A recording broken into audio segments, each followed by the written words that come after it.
25,000 pengunjung dijangka memeriahkan program Madani Rakyat PMR 2025 Johor yang bakal berlangsung 3 hari di Topen Shopping Centre Johor Bahru bermula 23 Mei ini. Timbalan Menteri Komunikasi Tiony Ching berkata PMR akan menjadi platform kepada rakyat untuk berinteraksi secara terus dengan pelbagai agensi bagi mendapatkan khidmat nasihat, mendaftar bantuan dan menyuarakan maklum balas kepada kerajaan.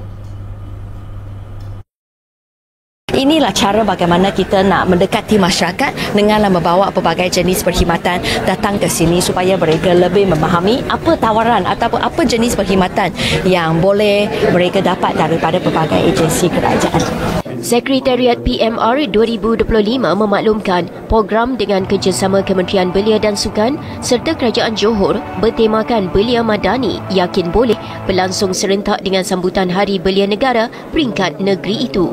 Perdana Menteri Datuk Seri Anwar Ibrahim dijadualkan merasmikan program itu pada 3 petang 23 Mei dengan majlis turut dihadiri kepimpinan tertinggi Kerajaan Persekutuan dan Negeri. Sementara itu, Teo berkata, Karnival Kita Madani dengan kerjasama Jabatan Penerangan Malaysia Japan dan Unit Penyelarasan Lonjakan Prestasi Pacu Jabatan Perdana Menteri itu dianjurkan khas sebagai usaha awal mempromosikan PMR yang akan mengembara ke seluruh Malaysia.